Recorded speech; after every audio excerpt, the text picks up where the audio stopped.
Good night and welcome to another session of Bedroom Voice Readings. I am Reid and I'll be sharing with you one of my own stories. We're gonna check on chapter 29 of the book Onerea, the City of Dreams. You can check the book at Good Novel or follow the link we're gonna add to this post. So let's start our journey. Sit back, get comfy, and enjoy. Storytelling. There was this group of people way before when we got a lot of visitors. Some people found friends or even family here because it seemed like people believed more in places like this. But at some point they stopped. Anyway, one day this girl arrived. She came to the store as you did. I was a teenager, so I noticed how pretty she was and how sad she felt. She moved around the store trying clothing and laughing, but she didn't feel happy to me. She came with just one friend of hers, one she called sister, but was surrogate, just like my siblings are.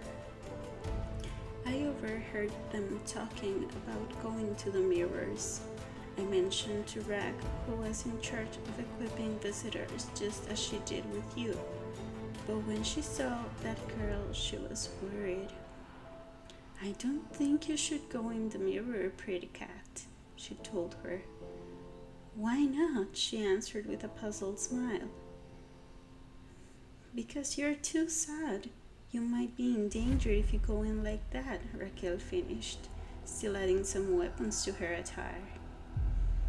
"If you think so, then why do you still give me weapons?" "Because it is all your choice, and because I think you will do it anyway," Raquel giggled and left to see another customer. The girl was still surprised at the words of my sister, and I was watching them talk. She just lowered her eyes to the floor. She seemed to be remembering something, or maybe she was processing what Rag had told her less than a minute before.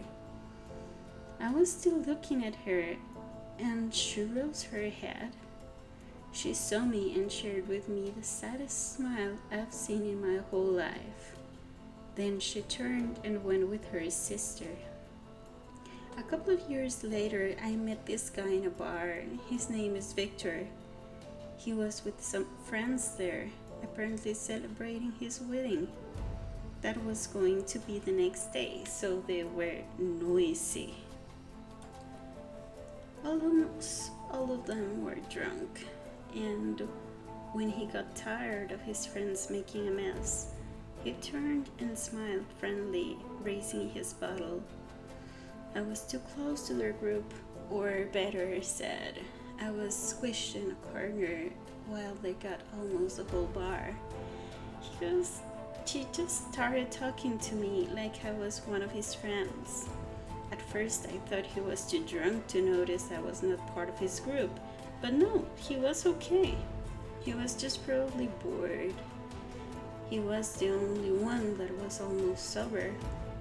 He kept himself like that, even if they were celebrating him, and it was for two reasons that surprised me equally.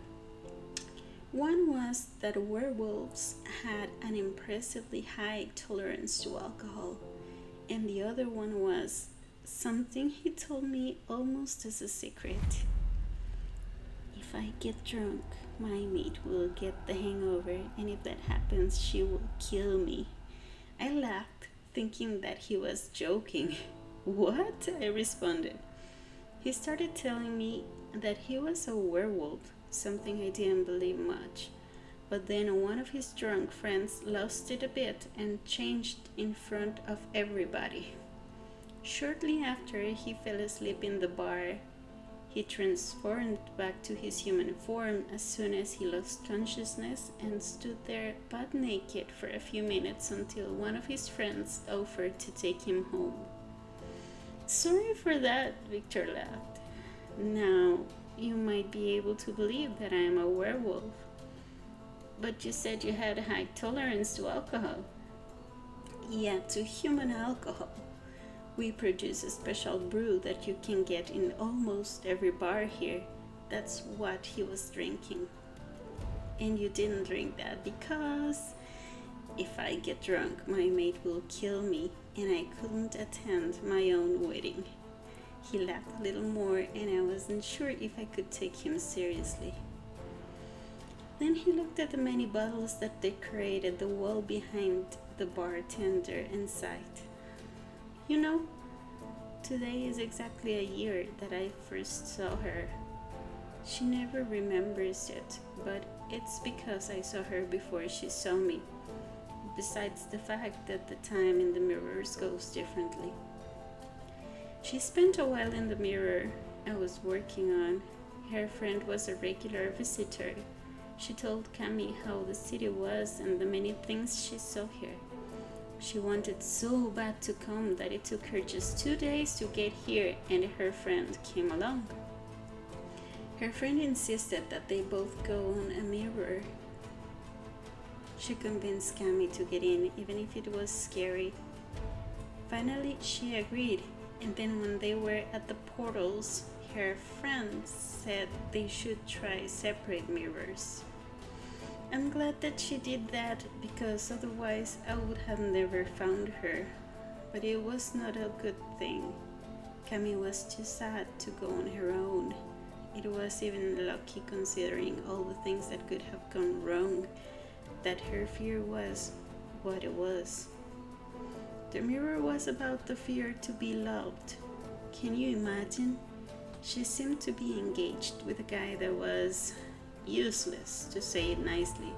Her parents were happy because she had been very picky to meet people. They, however, slowly noticed that the guy was not worth it, so when he messed up enough times for her to get tired and break their engagement, her parents supported.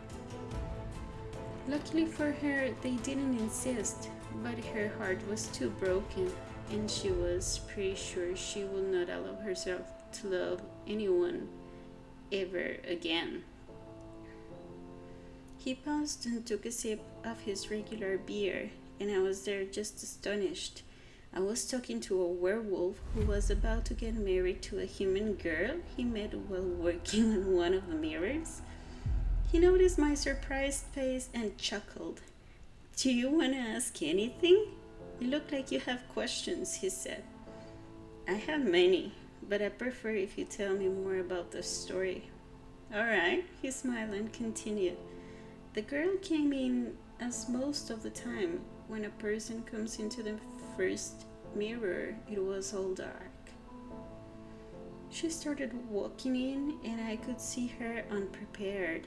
She was cold and nervous, but she was resourceful and found herself a place where she could be protected and a little warmer. She was probably hoping for the daylight to come, but she fell asleep for a few hours and nothing happened.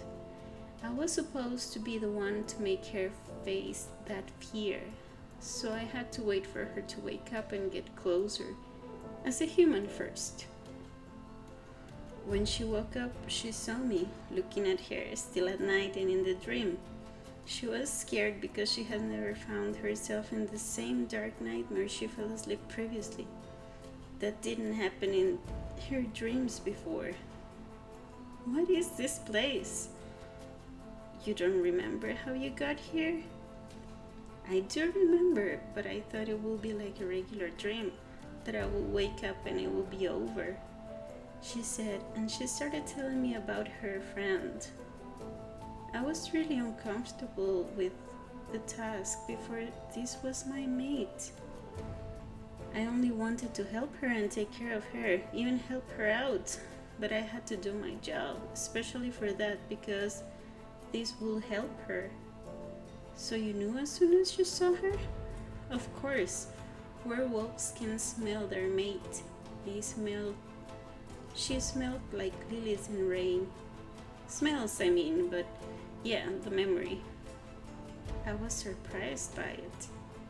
Happy and sad at the same time, because I had only a few days she could be there to have her with me. And then she would be gone forever. And even worse, I had to make her face what she feared. Why wasn't a terrible fear of spiders? No, it had to be the fear to be loved. And I was destined to love her as I would never love. That was a bit of a cruel joke. I could do anything and everything for her. I could treat her as she deserved, be nice to her, and it would push her further and further away from me. It was supposed to be like that at least. He took another pause to sip from his beer and kept going. So I was waiting for her to get up, just sitting there looking at the dark sky with almost no light around, when she started moving and then jumped and screamed. "Who are you?" she said. "I live here? You're kind of in my backyard, so I was waiting for you to wake up." "What?" Cami immediately got up and looked around, finding my house right behind her. Clearly, she didn't see it when she got there because it wasn't there before. Still, Cami was ready to believe whatever happened in the dream because she knew she was dreaming. "Well, this is unexpected. I was waiting for monsters, pouring rain in a forest or a cave," Cami finally said. "But you're nothing like that, or are you?" she said, looking at me questioning. And that was it for today. As always, thank you for your company, and hear you next time in Bedroom Voice Readings by The Watchers. Yours truly, Mia Reid.